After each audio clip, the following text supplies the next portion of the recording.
Mirada Económica. Hola, hola, ¿cómo les va? Bienvenidos a Mirada Económica a través de la pantalla de Canal 24 Horas. Una semana, como ha sido el último tiempo, marcado por la discusión económica, varios ámbitos, el cuarto retiro, la discusión de fondos de pensiones, por ejemplo, el tema de las tasas de interés, ese sueño de la casa propia, el departamento propio, que se hace más lejano de acuerdo a las decisiones que han ido tomando la banca. Discusión económica que siempre tomamos aquí en profundidad en este programa, en Mirada Económica a través de la pantalla de Canal 24 Horas. Y en esta semana tenemos de invitado al ex subsecretario de Hacienda, actual economista de la Universidad de Chile, Alejandro Mico. Alejandro, bienvenido a Canal 24 Horas, Mirada Económica, ¿cómo te va? Muy bien, muchas gracias por la invitación a poder conversar estos temas que, como tú bien dices, ha estado muy en la actualidad económica y en la actualidad social del país. Sí, Alejandro, a ver, yo por lo menos no recuerdo en mucho tiempo que la economía, la discusión económica haya estado tan presente en, por ejemplo, en la discusión presidencial. ¿Cómo estás viendo el tono de la discusión, lo que está pasando en el Congreso, lo que está pasando en las candidaturas presidenciales respecto a la economía, respecto a pensiones, respecto a crecimiento, respecto a tributos? ¿Cómo lo estás viendo? A ver, por un lado creo que es bueno que se discuta, que se ponga el tema económico como un tema importante a discutir en una elección presidencial. Obviamente la economía no es todo, pero para tener un país con un mayor nivel de bienestar, para poder dar más educación de calidad, para poder tener más acceso a la vivienda, qué duda cabe que es bueno tener una economía andando bien. Por lo tanto, que esté la discusión en temas económicos me parece importante y bueno. Ahora, lo que sí uno ha visto en el último tiempo ha sido una cierta desconexión de lo que ha sido más las discusiones políticas en el Congreso y a nivel de candidatura y lo más el análisis económicamente tal, la gente de los técnicos. De hecho, lo que uno ha observado en el último tiempo con cierta preocupación, esta como separación tan fuerte que se ha dado de esto es un tema político vis a vis esto es un tema económico, cuando la verdad es que la economía es parte de la discusión política. Obviamente que lo principal es una discusión política, los representantes tienen que ser electos democráticamente y ellos decidirán desde una perspectiva política, pero siempre tiene que estar unido para que hayan buenas políticas públicas, creo yo, haber un nexo importante entre el debate político también con el debate económico más técnico. Y eso en el último tiempo he sentido de que se ha ido un poco Un perdiendo. divorcio, ¿no? Un divorcio que ha habido ahí que es complejo, creo yo. Y eso se ha visto, por ejemplo, quedó muy marcado con frases, creo yo, muy poco afortunadas de algunos representantes nuestros cuando no le daban credibilidad a, por ejemplo, el Banco Central o la Comisión de Mercado Financiero diciendo que eran entidades que estaban en favor de un grupo en contra de otro, cuando la verdad es que son instituciones que hemos hecho como país y hemos tratado que sean lo más independiente posible. Alejandro, ¿qué te pasa Sí. a ti, por ejemplo, cuando tú fuiste subsecretario de Hacienda en Bachelet 2, cuando esas críticas uno ve, por ejemplo, a Mario Marcel, a José de Gregorio, a varios economistas que representan más o menos tu sensibilidad, fueron parte de gobiernos que tú trabajaste, cuando las críticas vienen justamente de parlamentarios de ese sector, parlamentarios del Partido Socialista, de la Democracia Cristiana, del PPD, que tratan con mucha dureza a estas autoridades y ex autoridades? ¿Qué te pasa a ti que fuiste subsecretario, que eres parte de ese sector político, cuando vienen críticas y la discusión se torna en ese tono? A ver, creo que más allá de lo que yo sienta o no, creo que es algo que le hace mal al país. Creo que esta disociación entre lo que es la conversación de lo político con lo técnico y en lo técnico lo económico es muy grave, porque muchas veces uno puede tener la mejor de las intenciones de lograr algo, pero si uno no lo ve en forma más técnica, en términos de ver de qué forma uno quiere llegar al fin que uno quiere lograr, si uno no ve eso con algo más técnico, uno puede lograr lo contrario. Hay miles de políticas que pueden estar muy bien intencionados, pero que al final terminan siendo contraproducentes para lo que uno quería buscar. Y eso creo que se vuelve más fácil que ocurra cuando hay una disociación entre lo que ha sido el pensamiento político o los representantes políticos de los más técnicos en distintas áreas. No tienen por qué ser solamente economistas, sino que también, por ejemplo, el tema de la pandemia, que haya conexión entre el mundo político con los médicos o el área de la salud en términos para ver cuál es la mejor forma de atacar la pandemia. Por lo tanto, eso creo que ha sido algo que se ha ido perdiendo en el país y que es muy grave. En nuestro sector se ha dado con fuerza, en los casos Sí. que tú mencionas, pero en otros sectores también creo que hay una cierta, eh, no sé, desmedro o desprecio por el tema más político, por el tema más técnico en las Sí. discusiones. Y Alejandro, eso creo que sí, es complejo para el bienestar del país. sí, entrando ya a materias dentro de lo que se está discutiendo ahora, conocimos hace algunas horas el verdadero desplome, drama que está habiendo con el Fondo E, una caída de 20% este año, el Fondo D una caída de 15%. ¿Cómo ves tú los efectos de los retiros del IFE en personas que se están a punto de jubilar? El efecto y justamente esa disociación entre la discusión técnica y política, cuando se le pregunta a un senador del Partido Socialista como de Urresti sobre, por ejemplo, los efectos en el fondo E, dice, esto es culpa del gobierno porque llegó tarde. No, a ver, creo que es el tema, en este tipo de temas, por ejemplo, creo que es un claro ejemplo donde el olvidarse de que las decisiones para lograr un cierto fin hay que tener cuidado cuál es el camino que toma, cuáles son las herramientas que uno usa, es fundamental. Creo que, por ejemplo, todo el tema de los jubilados que están jubilándose hoy día, con una caída, como tú bien mencionas, del fondo E y del fondo D tan grande, ¿quién va a ser responsable de eso? ¿Quién se hace responsable de eso? Y todos sabemos que parte de esa caída se debe claramente por lo que es las políticas que se llevaron en términos de los retiros, en particular de los temas de los retiros de las compañías de seguros, que obligaron a muchas compañías de seguro a liquidar papeles muy largos, que son los papeles que estaban, o instrumentos financieros de corto plazo, que son los papeles que estaban en los fondos E y D, y con eso hubo una caída muy importante en su valor y eso le pega a las pensiones. Quizás muchos de los senadores o diputados o congresistas querían elevar las pensiones con estas o aumentar el bienestar, pero al final del día se ha generado un perjuicio a la gente que se estaba jubilando hoy día en estos meses en forma muy grande. Por lo tanto, en ese punto creo que queda muy marcado que cuando la política se desliga del análisis más técnico, puede generar políticas que terminan afectando a toda la ciudadanía en forma muy fuerte. Y el caso de los fondos E y Sí. D es un efecto claro. Creo que esto no claramente no está relacionado con la mala política que hubo inicialmente por parte del gobierno del apoyo a los hogares. Creo que estas son políticas posteriores y que hay que hacerse cargo de las políticas que uno hace y cuando uno todo el mundo de alguna forma en algún momento puede haberse equivocado en una política, pero lo importante es tratar de, cuando uno se da cuenta de eso, rectificar el camino.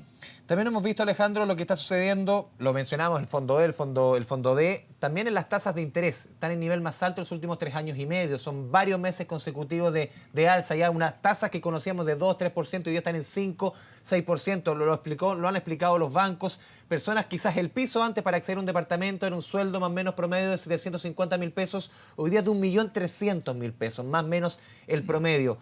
Hoy día, definitivamente, el sueño de la casa propia, por estas mismas decisiones, queda más lejos y los que pagan el pato al final son justamente aquellos que ven truncado su sueño. De duda cabe. Creo que en este punto el tema de las tasas de interés, el tema de la caída del fondo E y D, son de alguna forma es que la realidad está tocando la puerta.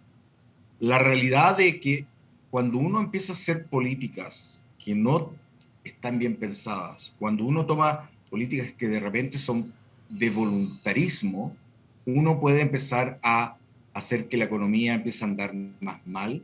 Y eso tiene efectos en las personas reales. Eso tiene efecto en mi sueño, en el sueño de todos los chilenos de su casa propia. Eso tiene un impacto en el sueño de tener una mejor pensión. Eso tiene impacto en el sueño de poder comprarse un automóvil con crédito. Creo que la realidad en este punto está tocando la puerta y creo que es importante que todos nos demos cuenta de que al final del día uno puede tener muy buena voluntad por hacer el bien, pero muchas veces las políticas pueden salir contraproducentes y hemos visto un par de eso.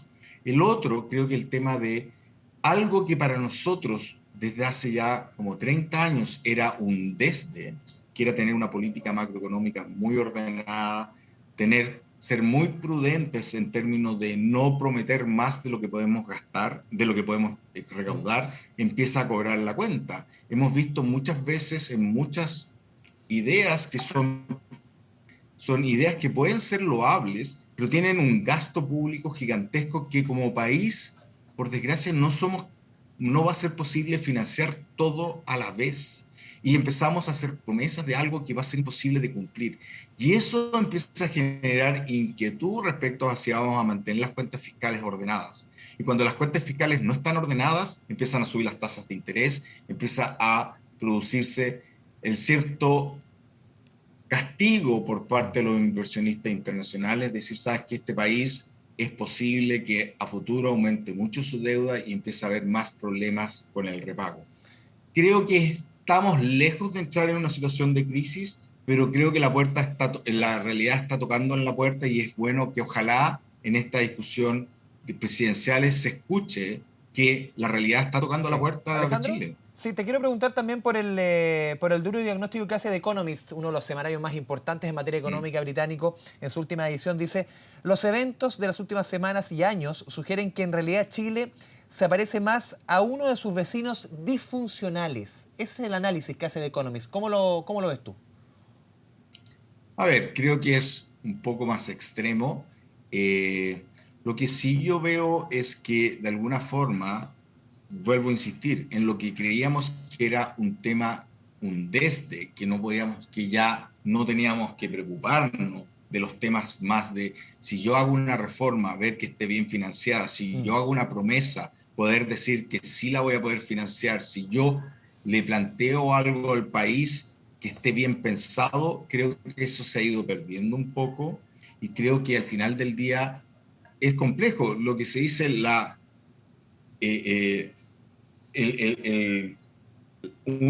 prestigio se lo gana en un largo periodo de trabajo, pero el desprestigio se gana en un solo día. Y eso es complejo porque creo yo que en alguna medida estamos jugando un poco con eso. Estamos jugando a decir, ¿sabes qué? Ya nos hemos ganado el prestigio, ya hemos ganado de que somos un país serio, que somos muy distintos al resto de Latinoamérica que tiene. Y la verdad es que es algo que uno siempre tiene que estar probando. Siempre uno como país tiene que decir soy serio, siempre las políticas tengo que estar haciéndolas seriamente y creo que en el último tiempo hemos tenido un poquito de populismo muy fuerte a nivel de muchos sectores y esto es algo que ha sido un poquito transversal, pero que nos deja en una situación que nos tiene que empezar a preocupar. No creo que estemos todavía a niveles del resto de algunos países vecinos como el de Chile, pero sí es un tema que tenemos que poner que lo ganado en muchos años de trabajo, de esfuerzo, de hacer políticas serias, de repente apretarse el pantalón para poder hacer lo que podemos realmente hacer por nuestro nivel de desarrollo, sí tenemos que seguir haciéndolo. Si los dejamos de hacer, si empezamos a tomar políticas que son voluntaristas, bien intencionadas, pero voluntaristas en términos de que no ven la forma correcta de hacerla, no toman en cuenta los costos que tiene, podemos caer en una situación compleja. Alejandro, te pido que te mantengas en línea, vamos a ir a la pausa aquí en Mirada Económica en las 24 horas. Estamos conversando con el subsecretario de Hacienda, Alejandro Mico. Antes de ir a la pausa, les damos el siguiente consejo. En Claro Negocios les dan la bienvenida a todos los padres y madres de emprendimientos. Descubre Smart Working y hace crecer tu pyme con increíbles herramientas para hacer crecer tu emprendimiento, porque claro, todas las pymes son bienvenidas a crecer, seamos claros. Vamos a la pausa en Mirada Económica.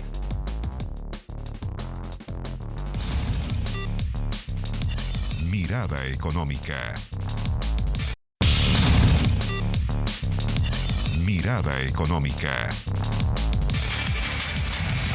Volvemos a Mirada Económica, estamos conversando con el economista de la Universidad de Chile y ex subsecretario de Hacienda en Bachelet 2, Alejandro Mico. Alejandro, antes te consultaba por este análisis que hacía The Economist, este medio británico, y ahora te pregunto por análisis que traía Pulso el día de hoy, el diario Pulso, diario de Economía, sobre el análisis que hace JP Morgan, uno de los bancos de inversión más importantes del mundo, que advierte que los inversionistas extranjeros ven que el mercado chileno podría haber sobrereaccionado frente al escenario político. ¿Cómo lo ves tú?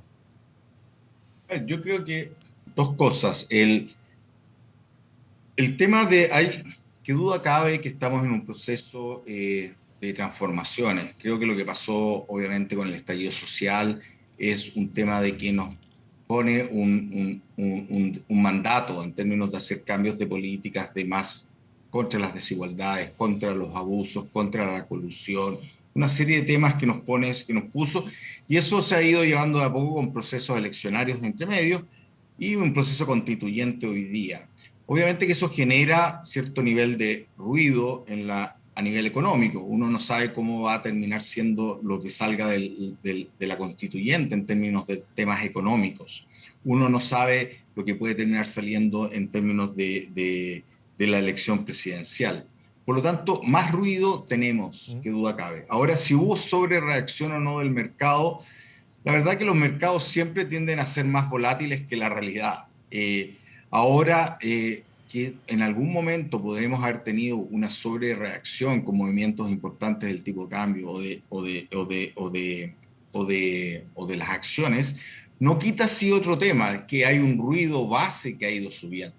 Ahora, cuando el Banco Central tiene que entrar a subir las tasas de interés por presiones inflacionarias importantes, ya no es sobre reacción del mercado, sino que es de una autoridad que tiende a ser bastante conservadora en términos de no tomar decisiones muy bruscas, pero que, dadas las presiones inflacionarias que se estaban dando por el exceso de gasto que estábamos teniendo, por el exceso de liquidez que existía en la economía, ya sea por los retiros, ya sea por el IFE, y por una situación económica mejor, de la economía se ha recuperado en cierta medida, obviamente se ha recuperado respecto a lo que teníamos exactamente los meses siguientes a la pandemia, son signos de que hay algo un poco más de fondo, que yo creo que hay algo más de fondo en términos de que hay presiones inflacionarias que van a afectar a las tasas de interés en el ¿Van a ser más permanentes, perdón Alejandro, esas presiones inflacionarias de lo que se dedujo en un comienzo, que se pensaba que era más bien transitoria? ¿Tú los ves más bien que van a ser más permanentes de lo que se pensaba en un principio? Yo lo que veo es que estamos en un proceso hoy día donde tenemos una demanda o un ingreso disponible a nivel del país superior al que había previo a la crisis de la pandemia. Tenemos una conversación sobre un cuarto retiro que le va a inyectar aún más liquidez a la economía. Por lo tanto, van a haber aún más presiones en términos inflacionarios, en términos de que va a haber más gente que va a tener plata para gastar. Por desgracia, los que van a poder retirar en este cuarto retiro van a ser quienes tenemos más, porque mucha gente que ya no le tiene fondo, la gente de menores ingresos ya no tiene fondo en sus cuentas individuales, y a esa gente no van a retirar dineros y van a ver subir los precios. Por lo tanto, va a ser una situación realmente contraproducente para lo que muchos de la gente cree que es una buena política para el bienestar de la población. Eso es y eso ejemplifica mucho el primer punto, que yo creo que al final del día es el más grave de todo, es esta cierta disociación, divorcio entre los temas más políticos y los temas más técnicos para hacer buenas políticas sociales. Y eso creo que puede ser lo que nos está pasando a la cuenta en los editoriales de The Economist, en las reacciones de la bolsa, porque de alguna forma la confianza que Chile ha logrado en el último tiempo es un activo muy grande que no podemos depreciar. Y eso creo que en alguna de las últimas políticas la hemos ido depreciando, y es nuestro deber decir que no podemos depreciar eso, porque eso va en favor del bienestar de las personas, en lo más obvio, en el sueño de tener una casa propia a un costo razonable. Alejandro Mico, te agradecemos este espacio de conversación con Canal 24 Horas, con Mirada Económica, para profundizar de varios temas sobre un momento de incertidumbre en nuestra economía, no solamente en Chile, también en el mundo. Alejandro, muchas gracias. Muchas gracias por la invitación. Chao, chao. De esta forma vamos cerrando Mirada Económica. Sigue en la sintonía de su canal de noticias. Que le vaya muy bien. Chao, chao.